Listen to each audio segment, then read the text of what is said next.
So what is investigation? Investigation is like a puzzle. Everyone, when they are trying to actually solve this puzzle, they use different techniques. Some of you, you say, for me to solve the puzzle, what I will do, I will look at the edges of the picture.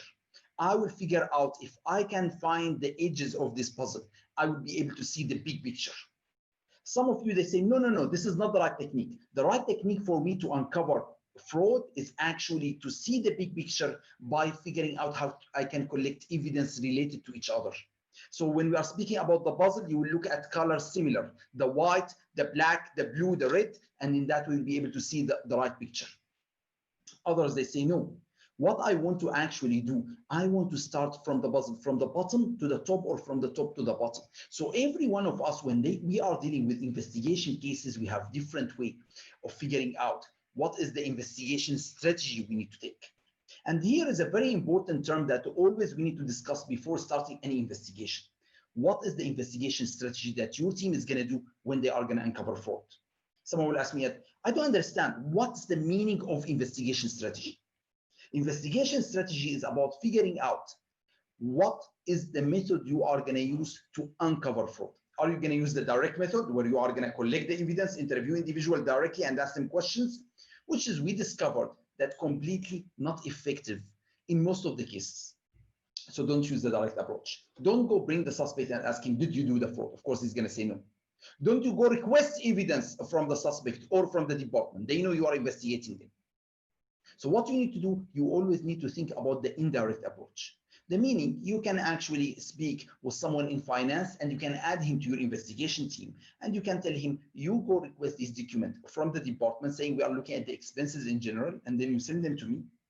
And now you are part of our investigation team, you sign confidential agreement, and we will analyze them and see if there is an indication of fraud. And this is the right way of looking at it when we are doing the investigation.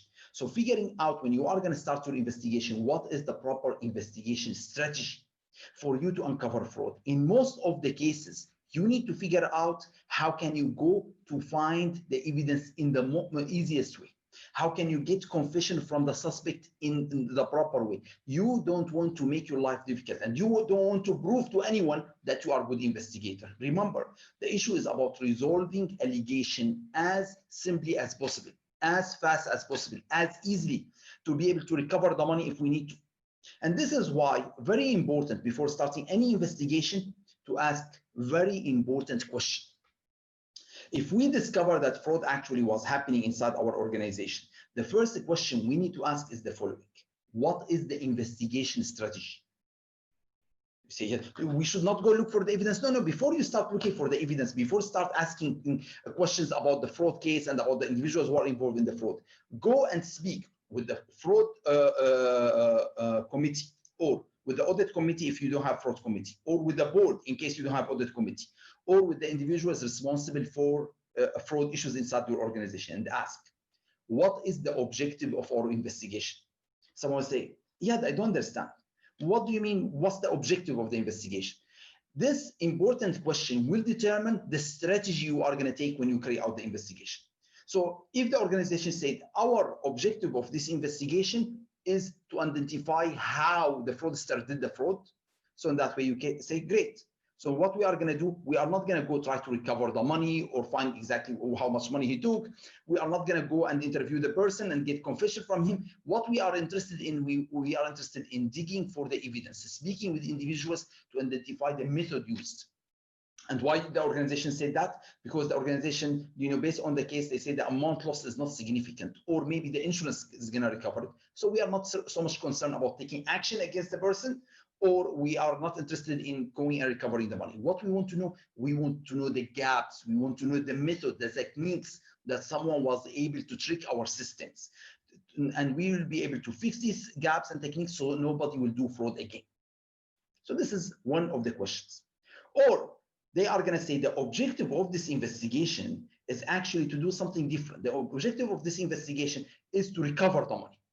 We don't care about the guy because the guy, he can run away, and we are not going to take legal action against him. We are not interested in publishing this in the media. We need to figure out what is the proper way of recovering the money. So in that way, you need to, at the beginning of investigation, trying to identify exactly how much the amount that was actually lost due to fraud. And then you need to figure out where is the money currently. Is it inside the country or outside the country? Can we recover it or not? Did the suspect spend the money or he bought property with it? And we can actually have our hands on this property before he will sell it. So what can we negotiate with him to actually return the money to us and resign from the organization, and we don't take any legal action against him? So understanding the investigation strategy is based on understanding the investigation objective. So always we need to start with the objective when we are analyzing anything. And after that, we need to figure out exactly what is the technique for us to be able to solve the case, for us to catch the person who did it. So when someone will say, yeah, can you give me an example? What do you mean by, what is the proper approach? The proper approach is for you. How can you find out if the person is doing fraud or not?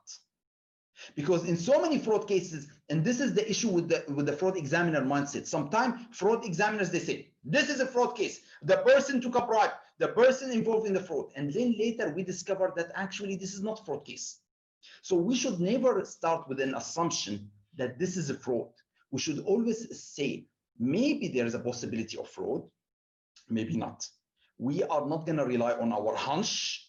We are going to rely on the evidence, what the evidence is saying to us. And based on that, we are going to follow this evidence. We are going to try to dig for this evidence. We are going to try to analyze the evidence and see what the evidence is telling us, rather than trying to create theories in our mind and assumptions that we can't actually prove. So we are not writing novels here. And unfortunately, individuals who are so much into criminal movies and novels, they didn't understand that most of the stuff that we see there is actually fiction, is not reality, is not what will happen in reality. The meaning, the way of conducting investigation in these movies is not following the proper investigation techniques. They are only movies to dramatize the events. Number two, the way they carry out the legal issue against the individuals who are involved in fraud cases also is not based on the proper legal methods. They dramatize the events. And the way they actually examine the events, the way they interviewed the individuals is not based on the proper investigation technique or proper forensic examination technique for the evidence. So because we are so much deceptive with these techniques, when we are trying to implement them in our organization, we are thinking maybe we need to do it in the same way, which is completely will shift our mindset. So let me give you an example. There's a professor, he's teaching history. And one time, 3 of students didn't show up for the exam. So what he said, I don't know what happened with them. Next day, they came and they said, yesterday we were trying to come for the exam, but we had a flat tire. So we missed the exam. So he said, no issue, you can come tomorrow and take it. So they say, what a stupid professor. So they came the next day and they took the exam. And the professor gave them 2 questions. The first question, which is representing 10% of the grade related to the subject. And the second question, which is representing 90% of the grade, is related to which one was the flat tire. And of course, because they were lying, they didn't agree on an answer. And because their answer didn't match, they failed in the exam. And this is exactly the technique we need to use when we are conducting investigation. When we are conducting investigation, we need to know what is the proper method for us to use to be able to uncover if this is a fraud or this is not fraud. You say, give me an example. How can you use that? For example, when I'm speaking with a suspect and I want to know if he was at that location or he was not at that location, I can tell him something like this.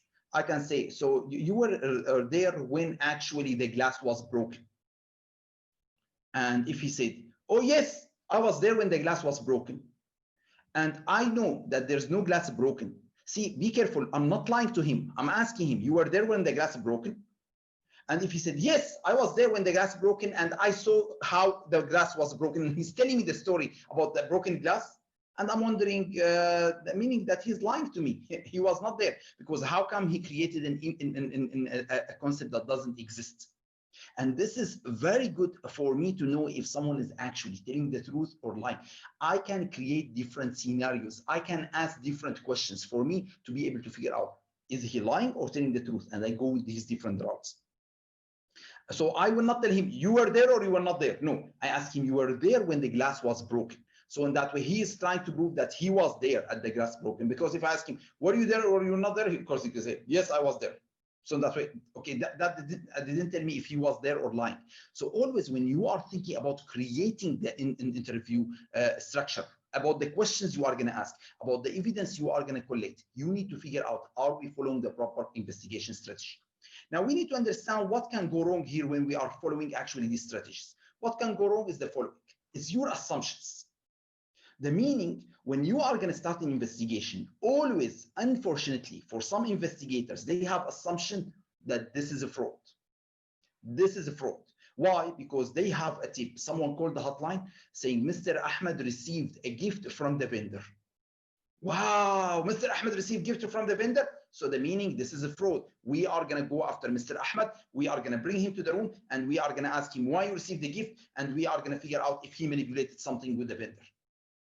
But before you go and assume, you need to go and verify. So the meaning of that, let me give you a story. One day I was teaching in class and I was teaching, the class finished around 6:30 and I was hungry. So I tried to check my phone to call my wife to see if she prepared dinner or not, but my phone was completely dead. So then, after that, I went back home around 9. So when I arrived home at 9, my wife, she said, what happened? Why you were late? I was trying to call you from 6:30 to 9 and you didn't answer your phone. And now you are coming late at 9. Where were you? So I told her, actually, I was really hungry after my session and my phone was dead. So I decided to go have actually dinner at the second wife. She said, the second wife? You are married, you have a second wife. I said, no, the second wife is a restaurant. And this is what happened. She already assumed that I have a second wife. And this is why I actually went to her and I have a dinner. And this is what you need to be careful with when you are speaking with someone in an interview and you already have inside your mind an answer based on what you are going to ask him. You are actually not listening to him. You are going to assume wherever he's going to answer is he answered your question, not the question that you are asking. So the big thing when we are conducting interview, are we listening to the individuals? What are they saying? Or we are assuming because we believe, we know that this is what they answer. And that can destroy completely the interview because it's always about what can you prove, and you can't prove based on evidence. It's not about what you believe or you know is true. And this can happen in so many situations, but let's give you an example of a situation where when someone is not listening or paying attention, what can happen. So let me give you a background of this story before we start. Imagine this story is very interesting because this guy, he actually was in his house. Then 2 criminals, they enter his house, they killed his wife and kids. And then the police, they came, they arrested them. But because they were actually operating in the mafia, they did a deal with the police, and the police told them, if you tell us what you are doing with the mafia, we will drop the charges for you killing these 2 individuals. So the guy saw in his eyes that these 2 criminals, that they came to his house and they killed his wife and kids, they walked out of court. And when he asked his attorney what happened, he said, well, they got a good deal with the law enforcement. So he was so angry. So what he did, he went and he killed both of them. Now, when he went and he killed both of them, the government, they arrested him because he was suspect number 1. There's no reason for anyone to kill these 2 criminals except this person. And now they are going to do an interview with him. Let's watch this the scene from Law Abiding Citizen to see exactly how this interview is going and what are the mistakes that actually done during this interview. Let's watch. And this is exactly what will happen when we are actually speaking about investigation, when we are trying to uncover fraud. Do we follow this concept that we learned when we were kids, when we were playing this game called Clue? Do you remember this game? The game called Clue? They say with this game, you need to gather enough evidence. And based on this evidence that you are gonna gather, you are gonna accuse. And they say, be careful, when you accuse, you will lose, because if you are gonna accuse and we discover that what you said is wrong, you are gonna lose points, or you are gonna lose your turn, or maybe you are out of the game. And because we learn based on this concept, that if we have enough evidence to give us an indication that we can accuse. And this is what the name of the name of the game called clue. If you have enough clues, you can accuse. This is nice as a game, but in real time, in real life, we need to differentiate between clues and evidence. And unfortunately, internal auditors, they see clues and they consider them as an evidence of fraud. And this is completely wrong. So this is why when we need to start an investigation, we need to ask very important question at the beginning to be able to identify what is the first step that we need to do and what is the first question we need to ask. That's the most important thing. So let's speak about crime.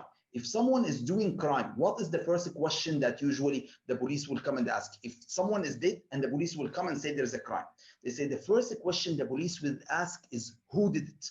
Who is the criminal who did it? Because they are afraid that he will run away. So we need to catch him before he will go and kill someone else. So this is the first question the police will ask. But this is in a crime. Here we are not speaking about crime. Here we are speaking about fraud. So what is the first question that you need to ask in a fraud cases? They say the first question you need to ask in fraud cases, is this fraud? That's number one question. The meaning, based on the law, you are not allowed to conduct investigation against someone unless you have enough evidence that he's doing fraud. Not clues, not red flags, not indications, not tips. That's not enough. If you conduct investigation against someone without having evidence that he is involved in fraud, he can take case against you that you are targeting him or entrapment, or that you are following your hunch, you are not following the proper legal method. So we need to understand, without enough predication, the meaning we need to have enough evidence, totality of circumstances to make us believe that someone is involved in fraud. And unfortunately, so many investigators, they decide to investigate someone just because they have received a phone call to the hotline saying this person is involved in the fraud, or they have noticed some transactions that are unusual. And this is the same concept of clues. These clues need to be verified, meaning you need to go and get more information, not evidence. Imagine, even with your way of writing or describing what you are trying to do, you are trying to get more information to verify if this is a fraud or not fraud. You are not actually going and conducting an investigation. You are not going and requesting evidence. Be careful with the right words you use. You say, I would like to collect more information to verify if this clues, if these indications, if these red flags are actually related to fraud cases. If they are giving us, evidence, they are related to fraud cases, now we can open an investigation. So this is the first important question that we need to ask. And this game is very interesting. Why? Because this game that we played give us the concept that if we have clues, we can accuse. If you accuse someone of doing fraud and you don't have evidence, not only he can take charges against you if in case we can't prove he's guilty, because remember, you can't accuse anyone of doing fraud. That's a big issue. If you accuse someone publicly that he's doing fraud and he's not doing fraud for no reason, he can take a case of defamation against you. He can say, I'm shahir fi. You are making him in front of the public appear like he is doing fraud, but he's not doing fraud. Imagine you can bring someone to your office and say, come here, we'd like to speak with you about fraud cases. Even if he's not involved in the fraud, everyone in the office say, oh my God, he's doing fraud. Oh my God, what's going on? Now you destroy his reputation. Now you damage him. He can take charges against you. So you need to be very careful. You say, what if I accuse him and he is doing fraud? If you accuse him and he is doing fraud and you can't prove it, you have one time chance. You say, you are doing fraud. He said, no, I'm not doing fraud. You don't have enough evidence to prove it. He can walk out of your organization. He can submit his resignation. He can move on in his life. You can do anything. You don't have proper evidence against him. So we need to understand, when we are conducting the fraud examination, there is a certain way of doing the investigation. The first step is by starting with the evidence. Someone say, no. Yeah, the first step is by creating a theory. Is it by creating theory or by starting with evidence? This is interesting. Should we rely on the evidence to tell us what happened, or should we start with a story and the story will tell us what happened? And look what will happen sometimes. Sometimes we need to understand the way of thinking that we carry out when we conduct investigation based on all these movies that we have watched. You have a very interesting movie that all of you watch related to Sherlock Holmes. So Sherlock Holmes, he's like thinking and trying to use not his actually tools, he's trying to use his brain. And he said, maybe what actually happened is the following. And let me do observation. So look what Sherlock Holmes is doing. Sherlock Holmes, he's using observation. He will observe the evidence around him. And based on this observation, he will create theory and he will accuse someone, which is completely the wrong approach. You should not rely on the evidence to create theory about what actually happened. Someone will go analyze, observe the evidence and look at the evidence and connect this evidence together to create a theory to describe actually the fraud case that happened. This is completely the wrong mindset, but unfortunately, so many fraud investigators and internal auditors, they use that approach. So let me explain it to you in a simple way. We call this method of thinking, of reasoning, we call it inductive reasoning, inductive investigation. What's the meaning of that? Let's take a very simple example. You say we have a basket of apples and there are greens or orange, green or red. We don't know. It's green or red. So if you are following Sherlock Holmes approach, what you do? You say, I'm going to take one apple. See, it's based on evidence, observation. I take one apple. If it's red, okay, good. If it's green, good. We know it's red or green. So I take one apple, two apples, three apples, four apples. So based on my observation, based on the evidence that I collected, I discovered that all the four apples that I selected, they are green. So based on my Sherlock Holmes thinking, I'm saying, all the four apples selected from the basket, they are green. The meaning that the basket is full of green apples. No. I can go and look at specific facts that are true. The actual four apples that I have selected from the basket, they are green, which is true. The specific evidence that you have collected or the statement that they are true, the conclusion was wrong because you used inductive reasoning. You said, based on the observation, I'm going to create the theory, which is completely wrong in investigation. But unfortunately, we all victim to this. We see some things and we assume that based on what we have seen, that these are the events that happen. So you say, yeah, so what is the proper approach for me to use? The proper approach is completely different. The proper approach for me to use when we are conducting the investigation is what we call deductive reasoning. What's the meaning of deductive reasoning? With deductive reasoning, the approach is different. What I'm going to do, I am going to say, based on the current evidence that we have, I believe the way that events happen is maybe Fatma took the money with Ahmed. Now let me go examine the evidence, collect more information, conduct more interviews, get more data to analyze. And based on that, I need to see if the evidence and observation that I have and interviews that I am doing is confirming this theory that I have or is going against my theory. This is what we call fraud theory approach. So if the evidence are going with my theory, I continue. If the evidence going against my theory, the evidence saying, no, it doesn't look like this is a signature of Fatma. It doesn't look like Ahmed is involved. It looks like Khalid is involved in the case. So I need to change my theory and collect more evidence to see if it's supporting that.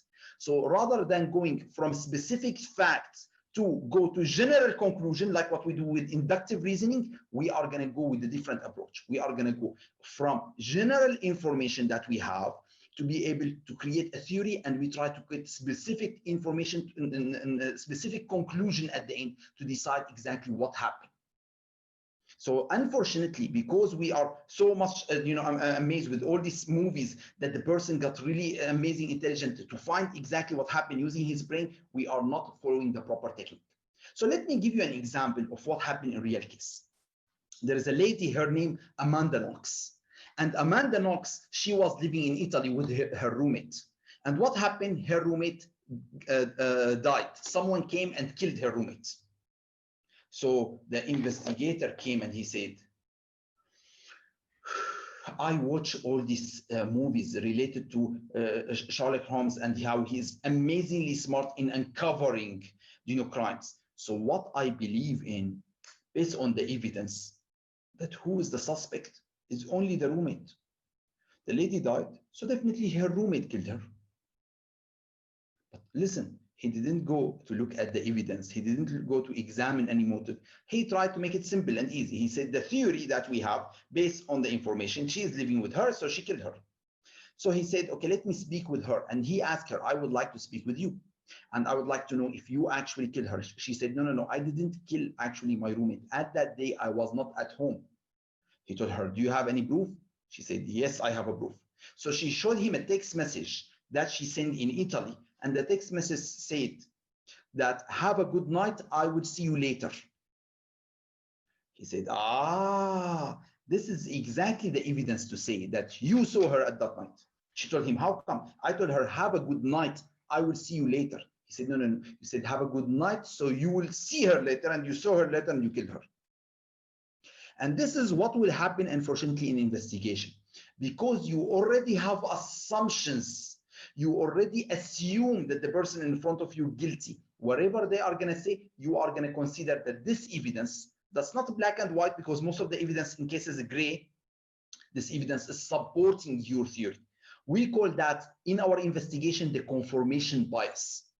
That when we are analyzing evidence in front of them, in front of us, we try to ignore or disregard the information that they don't fit with our beliefs, and we try to hold on to the information that's supporting our theory. Like anything in life, they will tell you in life, Corona will do this, Corona will do that. They will tell you in life, this is beneficial, this is not beneficial. Based on your own belief, you will decide to ignore what you don't like, and you will agree with what you like, which is in investigation can be disastrous, because you can go against the person only based on your belief, not based on the evidence. You say, the way he's talking, he's deceptive. He was lying to me. If someone is lying to you and he's deceptive, that doesn't mean that he did the fraud. Any individuals can do that. And this is what happened. This investigator in Italy, he said, no, she is actually deceiving me. She is lying to me. So he said, wait, we are going to take blood sample from you. So he took a blood sample from her because there was a blood in the crime scene. And then he came with the result. He said, our team, they analyzed the blood sample in the scene, and they examined your blood sample. And I have good news and bad news. She said, okay, what is the news? He said, the good news that this is not your blood sample. So she was like so happy. He told her about the bad news that we discovered that you have HIV, you have AIDS. So she started crying and she was sad. And then he asked her, so did you kill your roommate? She said, I don't know. He said, now you change the conversation. Before you said no, now you say you don't know. So maybe you are the person who did it. I knew it. I believe you are the person that you did it. So they decided to take case against her in court. And after that, she lost her case and she went to prison. Even that, they had an actual Skype call with the person who was with her roommate at that night. And he confirmed by Skype that she was not at home when he arrived, which is very interesting.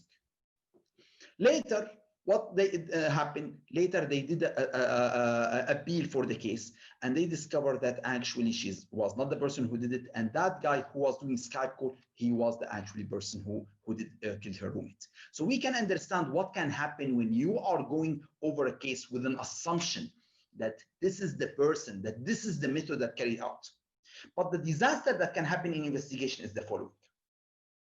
If you go and you know that this is the person that did it, and you don't have evidence, sometimes what you do, you create a theory. And this theory is not true, and you tell the person. So one of the cases that happened, which is a very interesting case, one person, he created a theory. He told the guy, I know that you did it. And I know that you took the money in this way, and you were involved in this way, and you manipulated the record in this way. Is this true? So the suspect, he said, yes, that's true, completely true. So he said, would you sign a statement? He said, yes. So he signed a statement saying that he did it. And the investigator was so happy. He said, I was able to get a confession.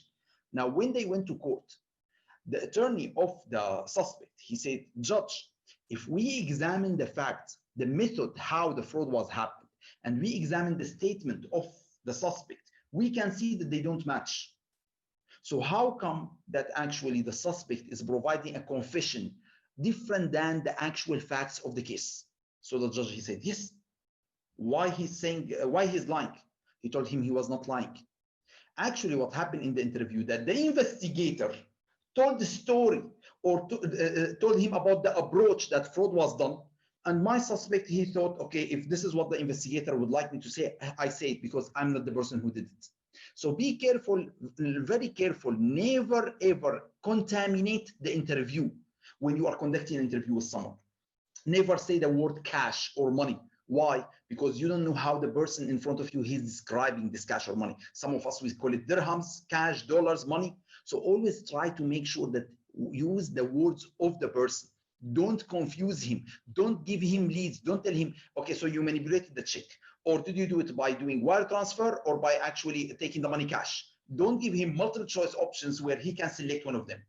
That will contaminate the interview, and later when we take it to court, we can actually destroy the flow of events and destroy how the evidence are actually examined, because what you said is not matching the actual events that happened.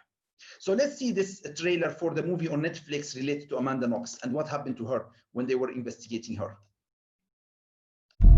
Did you kill Meredith Kircher? No. Were you there that night? No. Do you know anything you have not told police? No. Italians are calling this the trial of the decade. We weren't best friends, but I was so shocked by what happened to her. Their friends were telling us how Amanda had been behaving, performing cartwheels and kissing each other. This does not look like grief. I mean, who behaves like that? Of course she did it, she's mad. Perché la calunniate? Mi potete dare una risposta? Dici, ma chi è responsabile? È un mostro. That's everyone's nightmare. Either I'm a psychopath in sheep's clothing, or I am you.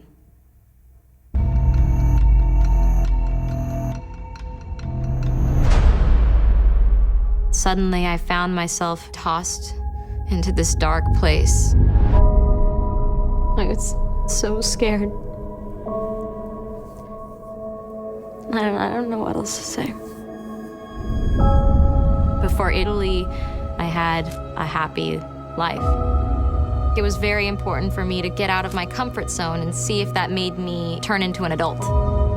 When I was with Amanda, I was so happy. What happened that night? Amanda Knox. Did you kill Meredith? Sex. I mean, some of the information that came out was just completely made up. It made headlines all over the world. Everyone is talking about it. It's just crazy. The whole world knew who I had ever had sex with. She was terrified. Amanda! I felt like a child again. And I knew. I was a kid. When you are handling investigation, you need to make sure you don't go and take some innocent individuals and put them in the prison or take legal action against them or make them lose their job just because you believe that they are actually doing this kind of fraud, because it's all based on the evidence. Do we have evidence supporting our theory? So what is the proper approach for you to follow based on the Association of Certified Fraud Examiners? They say the proper ways to follow it, we have 3 stages. The first stage is about collecting the information. Unfortunately, so many investigators, they want to confirm the information. They want to get a confession. No, first we need to collect the information. So in this stage, when we are trying to gather the evidence, we need to look at the documents, look at the report, look at the data that we have.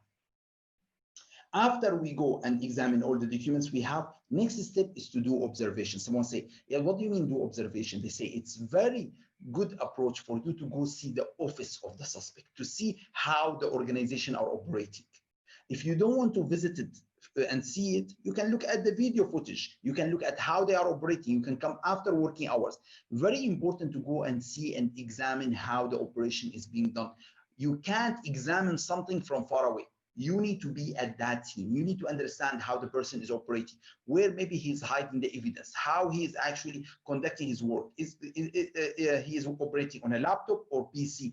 Understanding the environment around the suspect and the individuals who are investigating is very important. So observation is very important. The processes, how the person, for example, in the warehouse is receiving the goods, how the truck is coming, from which direction, do we have camera there? So understanding all this will help you later in figuring out which evidence you need to collect, how you are gonna be able to speak with this individual and figure out exactly how they are doing their job.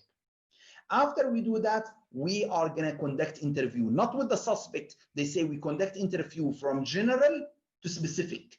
So we start with the person who is far away from the case. We speak with a security person. We speak with a person who is actually maybe a cleaner. We speak with the HR department to get the HR file of the person. Someone say, if we are getting HR file, HR will tell the person. So this is why you don't only request his HR file. You request the HR file for 15 individuals, so they don't know who you are investigating. You say, we would like the HR files for all the departments to look at them. Also, you go to IT and you say, I would like to see exactly what he is doing on his emails. I want to see exactly what files he got on his hard drive. So you need to get this information if you need it. So we speak with a neutral third party, someone far away from the case, far away from the fraud. After we do this and we conduct our homework and we have the evidence that we need to actually start our investigation, now we need to speak with a cooperative witness, someone involved in the case but is not involved in the fraud. Why? Because we need to confirm this information we obtain. Without confirming the information we obtain, we can't go ahead.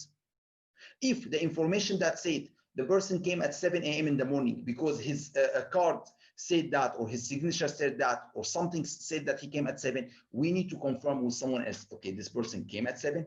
Or if this person got a key for the safe, we need to confirm maybe with his supervisor, he got a key of the safe, this is the only key, or someone else got another key.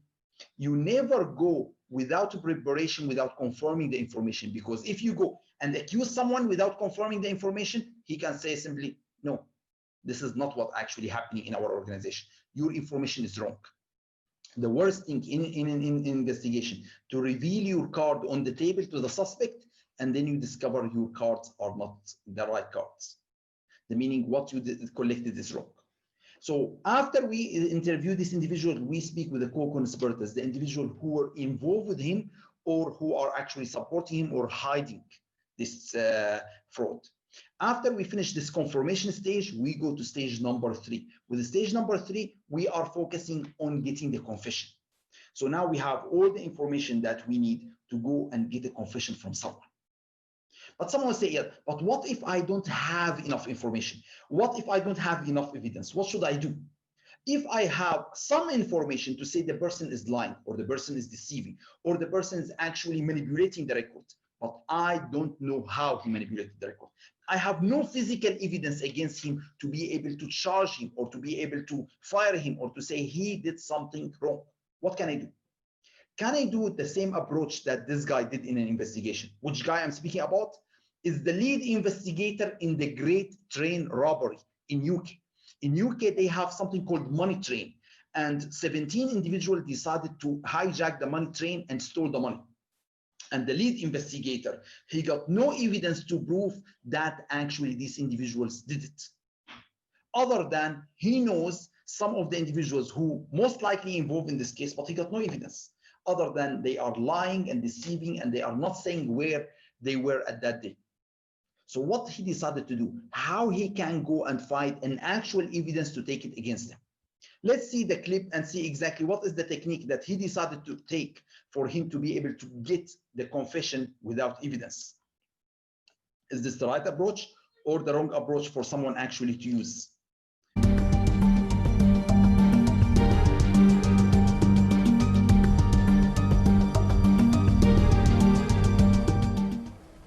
You ever been to Leatherslade Farm at Brill? Mr. Butler, what would I be doing on a farm? Preparing to commit a robbery. Mr. Butler, please. You weren't there on the morning of the 8th of August. Ireland, Mr. Butler. Not Bucks, Ireland. You ever been? You should go, it's lovely.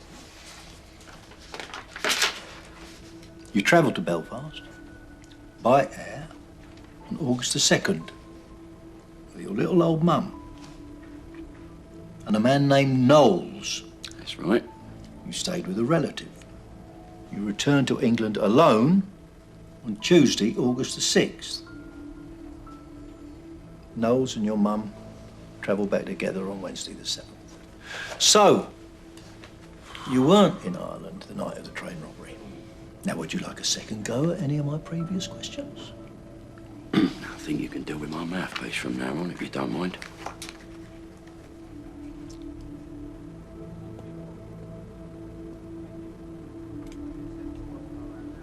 Released on an undertaking to return on the 7th of September. Without any matches on prints or forensics, we can't keep him. He must have something on Goody. We know where he is, we've had him in. He must have left some trace at the farm. These are his. From when he was holed up in London at the Windmill pub. Size 10, brown suede true form. He was involved, I'm sure of it. So am I. I gave evidence against him at the airport robbery trial. He got off. As he walked out past the prosecution, he pulled apart a piece of evidence to show something I'd missed. Goody lied on oath and bragged about it to humiliate me. He's not getting away with this one. We must connect him to Leatherslade Farm.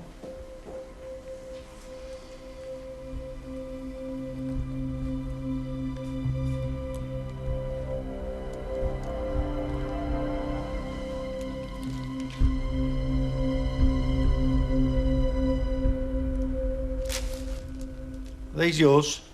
They look like mine. Can I have a closer look? You ever loaned them to anyone? They're shoes, Mr. Butler. Course not. When you were being held at Aylesbury on August the 24th. So because the lead investigator told him, I have the proof, and the person, he said, I don't remember, I was walking next to that yellow painting, but I don't know why my shoes got some yellow painting. If they have the proof, the meaning they know I was there. So he came forward and he told them, yes, I did it. And he told them about the other 17. They were able to arrest all of them and recover most of the money.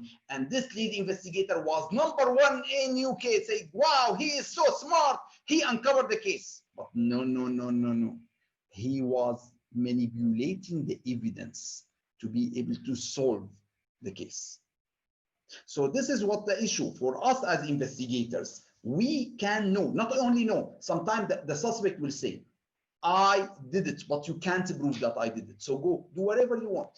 So now if the suspect is challenging us and he said, yes, I did it, but you can't prove that I did it, are we gonna manipulate the evidence? Are we gonna lie? Are we gonna deceive the justice system for us to be able to take action against these criminals, these fraudsters? Or we have to follow the proper legal methods? Unfortunately, we have to follow the proper legal method. We can't deceive, we can't manipulate, we can't trick a person into saying something that he doesn't want to say by lying to him. So, for example, you can say, for example, I have evidence here, and based on this evidence, you did it. If I actually don't have any evidence, I can't lie to him and say I have evidence. So be careful from legal standpoint and from investigation standpoint. You can't go and deceive the person or manipulate the evidence. Like what happened in another movie you can watch called Beyond Reasonable Doubt. With Beyond Reasonable Doubt, the actual person who's responsible for the case from the law enforcement, he will manipulate evidence and add evidence from the suspect. For example, he is speaking with the suspect in the room and he told him, do you want a cigarette? The person, he said, yes, I would like a cigarette. Then he will take his cigarette and he will add it to the crime scene. And he say, wow, we have the cigarette in the crime scene is matching the fingerprint of the person. So he is the person. What? Are you allowed to add additional things to the crime scene from the suspect after you arrest the suspect? So we can see actually real stories where investigators, they are trying to close the case, to solve the case, to get with the case, and they know that this is the person, and they try to manipulate the situation. But the issue here, when we are dealing with the fraud cases, is very important to reach to a very important conclusion, because the end of the fraud case is the conclusion. Yes, you conducted the investigation in the proper way, you collected the evidence, you conducted the interview, but what is the conclusion of this case? What if the person at the end of he was crying, said, yes, I did it, oh, I'm so sorry, yes, I did it. And you say, would you sign a statement? He said, yeah, of course I signed a statement that I did it, I'm so sorry, and he's crying. And he will say, I will return the money, I'm so sorry.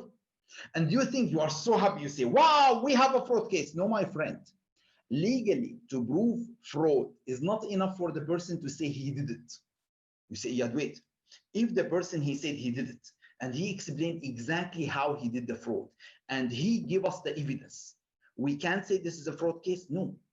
From legal standpoint, to say that this is a fraud, he need to say that he did it with the knowledge that what he did is wrong.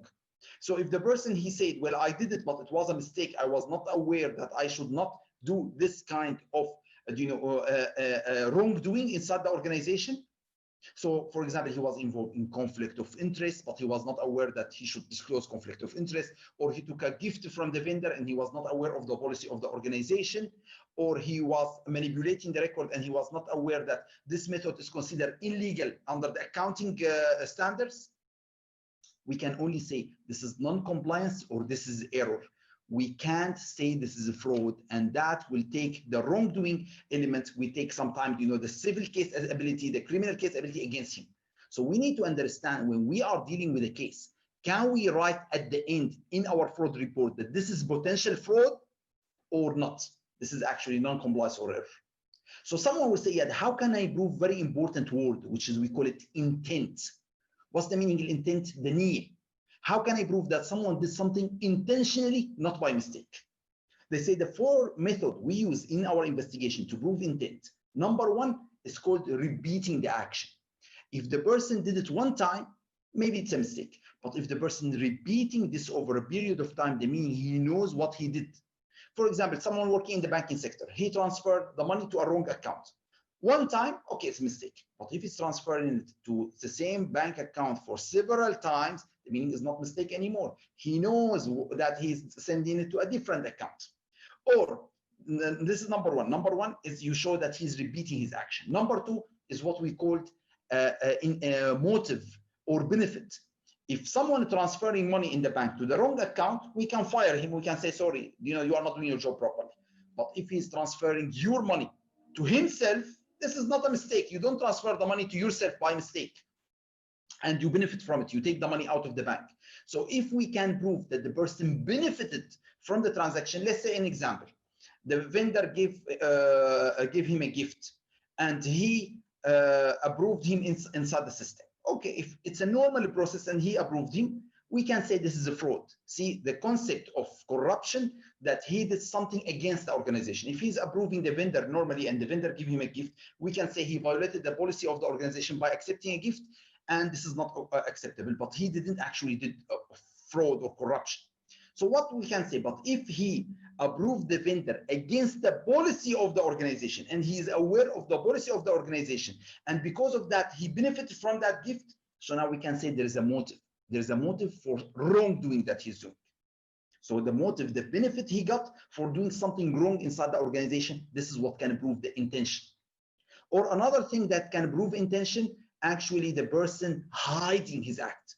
So he, after adding that vendor to the system, he changed the name of the vendor so no one would notice that this is the vendor that we rejected before. Or someone, after doing the wire transfer, he went to the internal system and he changed actually the transaction so no one will uncover the transaction. If you are doing something and you are not aware it's wrong, you should not go and hide your track. Finally, for us to prove intention in a fraud case is the concept of preparation.